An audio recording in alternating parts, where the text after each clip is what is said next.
a couple events happened, and I was like, had the opportunity to go to rehab again. And like that second time, I was like, I'm not doing that again. Like, life is way too good, and I have so much to offer the world. Like, I'm not wasting it doing this ever again. So it's kind of like my eyes were open, and like I'm going to change. I'm going to listen. So it really came down to a point where like people were telling me what to do, and I was like, no, I'm going to do it my own way. And then the second time around, I was like, all right, I'm going to listen to those people that like know how to help me, because like they did it. And like so many people in that program are successful because they listen to other people that did the same thing. It's like, it's proven.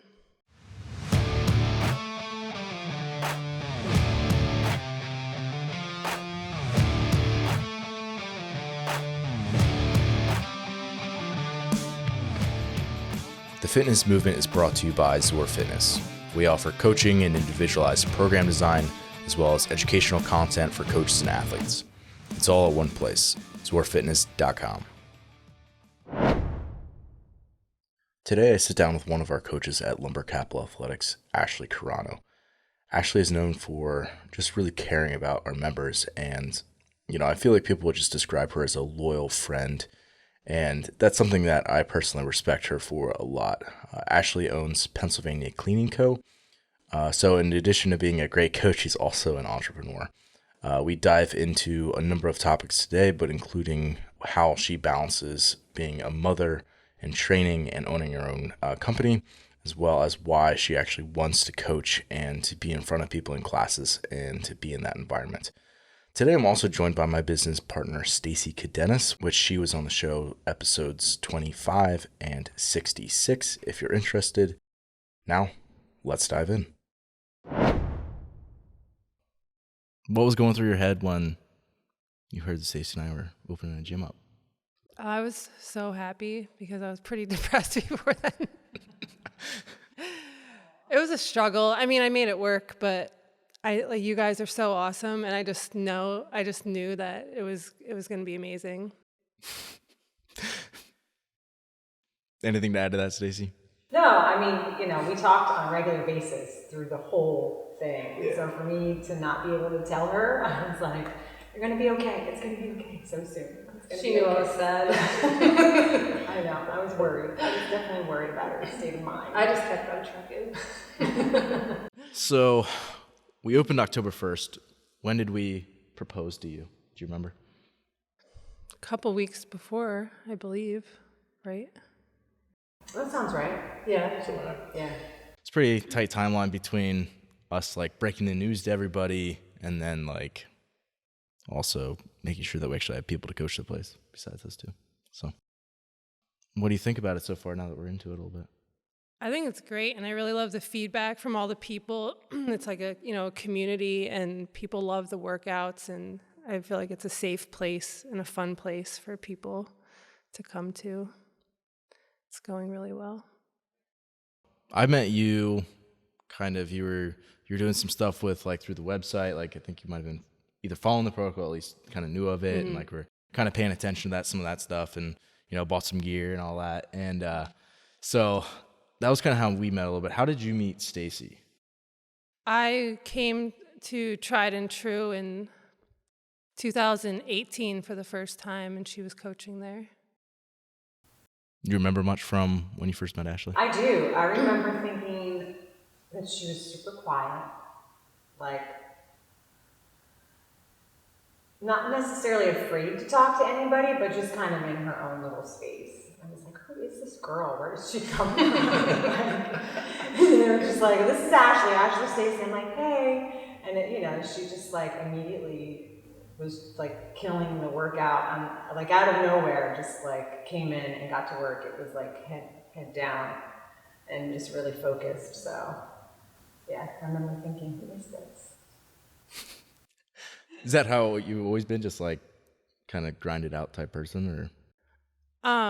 I was always like an all-in. Like I definitely had, I don't know how much we're talking about today, but like I definitely went through some struggles. But yeah, like sports, like growing up, and I was always an all-in type of person, super competitive, but a good sport. Yeah, so we'll get there. I'm just kind of curious, like growing up, like what place did like fitness, nutrition, what did that like? What was the role of that in your life growing up? So I was like an all year, like tried every sport, in high school, and then I ended up playing soccer all year round. And nutrition, like my grandmother lived with us and like cooked awesome meals all the time. So I didn't really have to think about that. And it wasn't anything I really thought about, but we didn't like eat a ton of garbage, or it wasn't anything I really thought about, but we were eating healthy meals. We weren't like restricting ourselves. We were still doing what regular people do and Yeah. eating ice cream and cookies. I feel like sometimes. that's usually the way it is as a kid. You're like, you don't know any better either way. Like whether it was positive or negative, you're just like, well, I'm just kind of going along with the flow. And then Well, like, yeah, you eat what you're given. yeah, exactly. And then you don't like you don't really process that and like think about it until you're like later on in life or like an adult. And then you're like looking back at the, decisions that people made for you essentially. It's kind of interesting. I liked everything though, like all the food. You liked all the food. All of it. Yeah. So, with when you first, kind of went into classes and you met Stacey, kind of, you can, again, this is sort of your story, so you can kind of tell it how you want, but like, what spurred you to join the gym? So I started CrossFit because I was in rehab, and when I got out, I met one of my really close friends who now coaches, does a program for me, and I met her at a meeting, and she was like, "Hey, I do this program. It's free for people in recovery. So it's like Pottstown Resurgence, and they addicts and in recovery from anything like eating disorders, alcohol, drugs, whatever. You can go to this program and work out for free." And that's how I started CrossFit. And it was really cool because once you're in that position, like you need an out and you need something to focus on. And I was all in from the beginning. I was like, this is awesome. Like I'm around people that understand me. And I just like hit the ground running in that, and it was awesome. So you actually went through recovery? Yeah, I'm in recovery for 3.5 years now. Yeah. So is that kind of the language you use around it? Like you're sort of like perpetually in like the process of recovery, so to speak? Absolutely, for the rest of my life. I mean, I'm sure you have other people that you network with and talk with that are in the same situation. Is that dependent on the person and sort of like what they were exposed to, or is that sort of like across the board, like whether you're an alcoholic, blah, blah, blah, like kind of across the board, you feel like people are that way? Do you mean like in recovery or just? Yeah, just like the way that they think about it, it's like an ongoing process. Yeah, definitely. Because they say like, once you're an addict or an alcoholic, you always are. You're either in recovery or you're not. So it's like something you have to continue to work on for the rest of your life just to make sure that you stay in that good mindset and like keep doing the things that you're supposed to do, like the things that regular people do that don't have a problem. Like you need to try to do that. Like I have to make sure I don't drink or do anything like that so I can continue to be successful. Did you like, let's just say this, like why did you like kind of go into like CrossFit versus something else? I mean, were you just kind of like, did you feel like you were almost searching for something when you like got out of recovery and like that's just sort of like what landed on your plate, or like how did you go about that? Well, I did always like to work out. Like I just wasn't dedicated to it. Like in college, like I would run once in a while, but I wasn't a gym goer every day. And, even in rehab, I would be like in my room, like doing push-ups, and they'd be like, you have to go in the hallway to do that. And I'm like, why? Like, I'm just trying to do something. So it was in my blood, I believe, and then that was just like, I was meant to meet my friend that day. And like, it was a huge part of my life. And yeah, it was like opportunity, like met me. And yeah, I kind of dove in. I feel like you're definitely a risk taker. So do you think that the intensity of CrossFit is sort of what drew you to it? I mean, they say that you replace one addiction with another. So do you think that the intensity of CrossFit is sort of what pulled you in? Definitely. I mean, it felt so good to like work out so hard, and just that feeling that you get afterwards. And yeah, like I would still have to manage it because I can't be working out at the gym and it affecting the rest of my life. Like you can work out a lot, but like when it's like you're choosing it over work or choosing over taking care of your kid, like I would say it's like a healthy addiction if you're managing it well. And I believe I do, you know. Do you think it would have maybe worked out the same if you got into like a different avenue of fitness, like not CrossFit? Or do you think it helped that it was CrossFit or was contingent on that almost?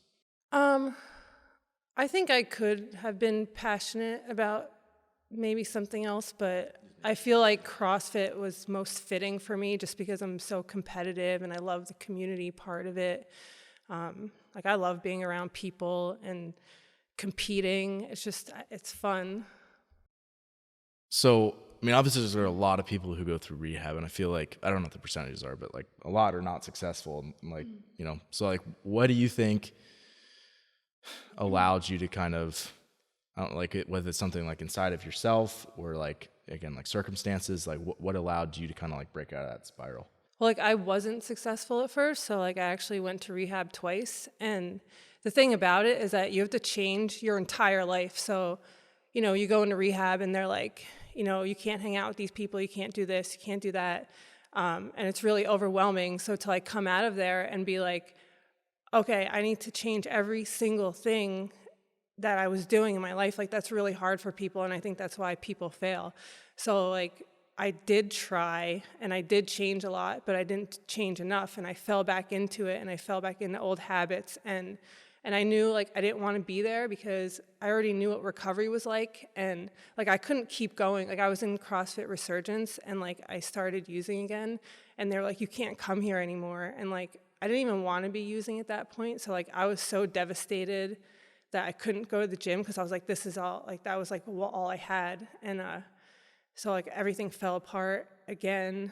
And I was like, and I was in it again, using again, and I didn't even want to be. And that's like the saddest part about it, because like, it's so hard to get out of. And then, you know, a couple events happened and I was like, had the opportunity to go to rehab again. And like that second time I was like, I'm not doing that again. Like life is way too good and I have so much to offer the world. Like I'm not wasting it doing this ever again. So it's kind of like my eyes were open and like, I'm going to change, I'm going to listen. So it really came down to a point where like people were telling me what to do and I was like, no, I'm going to do it my own way. And then the second time around, I was like, all right, I'm going to listen to those people that like know how to help me because like they did it. And like so many people in that program are successful because they listen to other people that did the same thing. It's like, it's proven. So it was sort of a matter of you thinking you could do it on your own and then realizing that you had to get help? Yeah, kind of. And like, I just like, you think that you're like superior, like, oh, I'm not like everybody else, but really most of the people are very much alike. And yeah, like I was like, oh, like I want to be clean, but I want to hang out with the people that are still using because I love them, because they were my friends. And no, you can't do that. Like that, and that's just one example. Like you think that you can, but you can't, and you have to like realize that. Yeah, I was thinking when you were talking, like, were you afraid of losing friends? Like, was that the hardest part, or did you even look at them like, you know what, they're really not my friends? So I really did think that some of them were my friends, and like, but so part of being an addict, it's like obsession, compulsion, and codependence. So like I was like codependent with these people, and it was just hard to let go. And I finally realized that I had to, and it came to the point where I definitely did, and that was the hardest thing, was letting go of the people. That'd be really hard. So I like love everyone. I know you hard. I know, that's what I love about you. You love everybody. It's so great. What do you feel like overall, like rehab was like a positive experience, or like was it kind of like, yeah, what was that experience like? Yeah, I definitely do. You have to be in the right mindset. Like even the first time when I went there, like I wanted to get clean, and you know I would be the person. I would like some people hated me because I would wake up at 6 a.m, turn the music on, and be like dancing around, and they're like, "What is wrong with you?" I'm like, "I don't know. I'm just happy." And it was like the first time that like I hadn't laughed. Like I've had my one roommate, like we just connected and we laughed so hard, and I hadn't laughed like that in years, because I was like so like broken down. So just to like be able to laugh and like feel like that freedom, it was so awesome. And then you have your ups and downs when you're in there. Like I got to a point where I was like, I don't want to stay here, and so like I call my mom, and like all these other girls were like getting all these extra snacks, and like mind you, like I'm about 140 pounds right now. I went in there 110 pounds, and I tried to get extra snacks, and they weren't giving them to me, and Like, so I call my mom. I call my mom, and I was like, Mom, you gotta pick me up. Like they're not feeding me here, and she's like, John, we gotta pick her up. Like they're not feeding her, and then so I like made my parents feel bad, and then I called them the next day. I'm like, all right, I'm actually okay. I'm just not getting the extra snacks, and I do want to stay. And I stayed, yeah, and I completed that program, and I was really, really proud. It was definitely a positive experience. Like, and you really want to, while you're in there, like you really want to try and like surround yourself with the people that want to be there, because there's tons of people that don't want to be there, that talk about trying to get you to leave and like go get high, and like you really got to be like aware, and it's hard. Like you have to like find the people that really want to be better. How long were you there? 28 days. Yeah. Yeah, I mean, I think that it's like if you probably go in with like the mindset like I'm really gonna like use this to like its full advantage and like really try to change things, like it's a very different experience than someone who goes in and they're like getting like going in out of obligation or feeling like they're like almost drug in, like that sort of thing. I mean, do you feel like that's true or no? Yeah, absolutely. And it has to come from within. So anyone out there, like if you're forced to go to rehab, it's never going to work, because the change has to come from within you. And if you don't want it, like you'll never get it, because you can't be forced to do that. I mean, do you think that, like, Stacey kind of alluded to this earlier, like, you know, it's kind of easy to almost like, not easy, but like it's maybe a common thing to like replace like one addiction with another.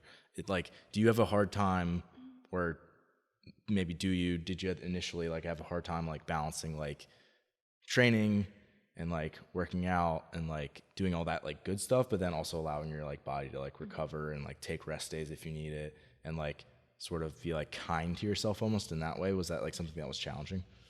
Definitely. And I still struggle with it. Like, it's something that I really have to be aware of. And it's like, it's with anything, like online shopping, working out, and it's working.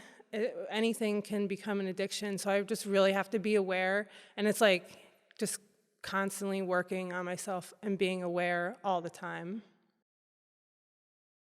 Is there anything in particular that you try to pay attention to that you're like, it almost like feels like you're like allowed to like take a rest day, or like allowed to take a deload, or like do you have any like signs that you like specifically pay attention to, or like is it more just like trying to have an honest conversation with yourself?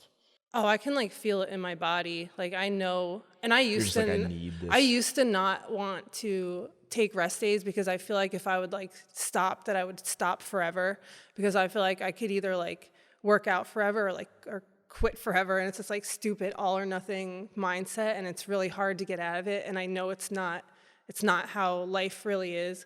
So I just have to like stay aware. But now I just listen to my body. Like, do I fall off sometimes? Like, meaning like the past couple weeks, did I probably work out a couple days longer than I should have? Yeah.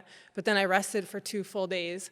So like I knew, like I could feel it in my body, and I know how important rest is. Like I know how important recovery is. So like I did take those days. And I even took some days in between. So I went hard a couple days, took a full day off, went hard a couple more days. You did? That's weird. I know. I'm just trying to manage it. I think you do well. I think that, I mean, from the outside looking in, if I didn't know your backstory, I wouldn't know that you struggle probably on a daily basis with it. So I think that you manage it really well. Is there anything that triggers you where you're like, okay, I can't do that, or it's going to make me want to go here? Do you mean like recovery wise? Yeah, recovery-wise, yeah. Yeah, so like I choose to not always I don't surround myself with people using, like I don't mind like being around drinking, when my friends are socially, because it's like it's around you so much and it's everywhere. But I wouldn't go do that every day, and I would have to be in a good headspace. And if I wasn't feeling okay, like I wouldn't go to that party or go out with my friends. So you're good at setting boundaries. Yeah, and like at this point, like it's so, it's like the life that I live. Like I have lost the desire to use. Like I never want to go back to that life again. So like drinking or using is like not an option for me, and like. So I don't want to say it's easy for me, but it kind of feels easy at this point, and it might not feel like that forever, but right now it does, because I'm so focused on like, working and training and nutrition and like being healthy, because I smoked cigarettes for like 18 years. Like that's so disgusting. Like I can't believe I did that. And that was another thing I quit in recovery. And I just feel so good now that I want to continue this path. Yeah, I feel like it's easier to like let go of something else by just like redirecting your energy towards something. And I think that's true for everybody. Like, if you're trying to do one thing, it's almost easier just to put your energy into something else and like allow the intensity of like whatever you're pursuing on that thing to just like kind of carry you through, and like the other stuff just kind of like fades away, so to speak. Yeah, and it doesn't happen all at once. Like I started working out, like I was still smoking cigarettes. So I started working out, and then I quit smoking cigarettes, and then I like got on a nutrition plan with Stacey, and that was awesome. Like, so I went working out, quit smoking cigarettes, focus on nutrition, and then I was just doing classes, and then I focused on, having programming, and it's just like a thing that it doesn't have to be all at once. I think a lot of people could learn from that. They try to go all in with every single thing, and I think that definitely sets you up for failure. Like one thing at a time, kind of add the layers, and then kind of all comes together. Right, and someone even asked me, they're like, I want to lose weight, like, and I was like, do you want to change your diet, or do you want to exercise, or both? And they were like, both. I was like, okay. I was like, we can talk. I was like, how about tomorrow? Just start by going for a walk and drink more water. And that's it. Like start off slow. Like you don't want to be like, here, track all your food and work out twice a day. And like, it's too much. It's overwhelming. So is there anything right now on your fitness journey that you're like particularly excited about, or on the other side of things, like feel as especially like challenging? So I really want to just stay more focused with programming, and I just started eating more, which is like mentally challenging for me, just because I've had like body image issues my entire life, but I'm seeing the results of how much stronger I'm getting. So like it's the winter, like I'm, I in my head, like every day I tell myself, I'm like, it will be okay. Just like keep eating and keep training, and seeing results. It feels really good. So you coach for us. Why do you coach? I love the people. I love the happiness it brings to them. I like being part of their fitness journey. I think everyone should have some kind of exercise in their life. It doesn't have to be CrossFit. Like I'm happy everybody here chose CrossFit, but it's just so rewarding, and it feels good to be part of this gym with you guys. So, not too long ago, you started your own business. Mm-hmm. We should talk about that. You started your own business. What is the name of your business? Pennsylvania Cleaning Co. I really wanted to wear my shirt, but it's in the laundry. Oh, I should have worn mine. It's such a cool shirt. I should wear a Lumber Capital shirt. So tell me about that.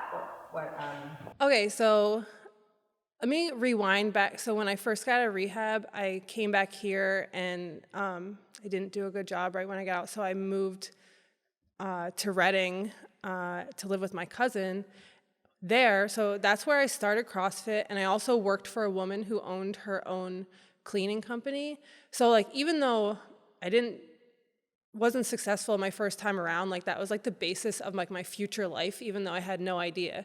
So CrossFit and cleaning. I moved back here. I got a full-time job. But then I was like still kind of like cleaning on the side. And I remembered the one day I was like, you know what? I was like, I can have my own business. Like I could do this. Like I'll make it happen. Like I'm a hard worker and it will be successful because I'll make sure it's successful.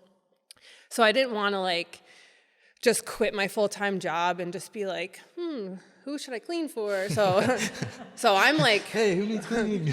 actually, Stacey was one of my first clients for cleaning, and another person that goes to this gym. And so then I started kind of like stacking. So I was working 40 hours a week, and then I was also starting to clean for like, 20 to 30 hours a week. It was a lot, but I was okay with it because I was like, I'm going to work really hard right now, and it's going to help me in the future. And then when I made that transition, edit that. No, that's staying in. That's staying in. I talk with my hands. But yeah, when I made that transition, it was nice because I didn't feel stressed about it. So I quit my job and I went right into cleaning full time, and I love it. Yeah, you're really focused too, by the way. She's really focused when she's cleaning. I'll walk in on her and I'm like, I don't want to scare her, but she's just like got her podcast on and I can hear her just like getting in there. Yeah, it's cool when you own a business because it's like your time is your own. Like you can literally do whatever you want all day. Like if you don't want to show up and like, actually work for your clients, it's like you don't have to. Well, we have to show up. Yeah, I don't do We don't. I mean, we really don't. We'll just have a bunch of angry people. Yeah. Yeah. So it's like, I could never. yeah, it's just a very different kind of way of thinking for sure versus just kind of punching in and punching out with your hours. It's like you kind of get to own your schedule and like shape it to how you want to a certain degree. Like, how do you think about trying to allocate your resources? Because you got like stuff like coaching and like your own fitness. You've got a business that you're working with, like your mom. Like, how do you balance it all?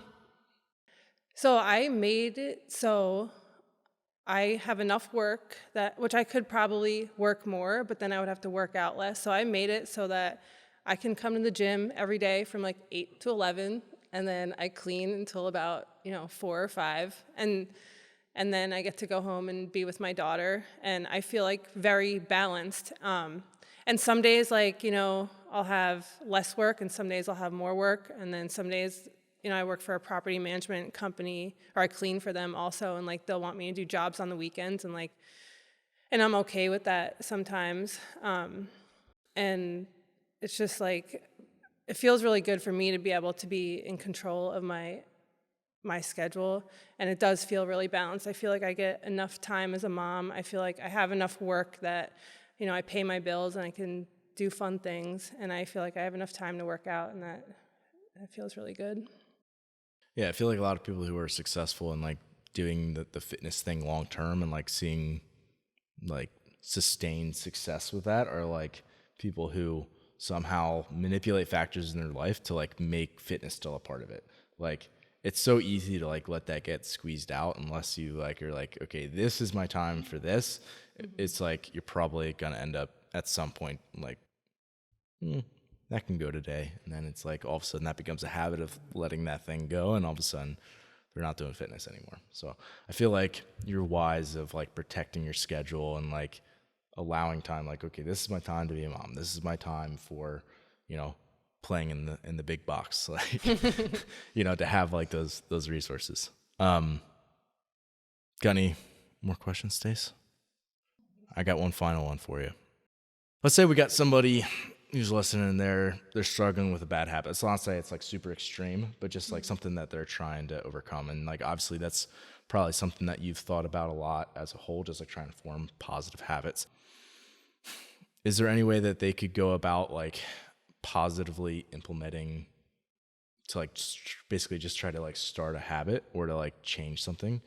Is there any advice, big picture, that you have for people? I would say like the biggest thing for me is like breaking it down. Like stop looking at it as like this big, huge thing. And like I can use, I don't know, organizing your house for example, you know, you're like, oh, my house is so a mess and there's so much stuff in it and it's so big and it's going to take days. No, like walk in and be like, I'm going to clean this drawer today. So like I'm going to organize my utensil drawer, and then the next day I'm going to do this. And then as the days pile up, you know, you're by the end of the week, like you have like 2 rooms done. So whatever it may be, like break it down, you know, just like how we were talking about nutrition, like start by just drinking more water, you know, start by just walking. And then, you know, maybe next week you could add some squats and maybe take away that 1 soda a day, you know. I would say breaking it down and making it simple is a way to be successful in that. Ashley, thanks for doing this today. Thank you. You guys are great. Love you. I love you guys. Thanks for listening today. If you're someone who just found the show, I would encourage you to subscribe so you can stay up to date. If you're someone who's been listening for a while and enjoying what you're hearing, I would encourage you to leave a rating or review for the show. It would definitely help us out. And lastly, if you're someone who does take your fitness seriously and cares about your performance deeply, I would encourage you to look into hiring one of our coaches. Until next time, stay the course.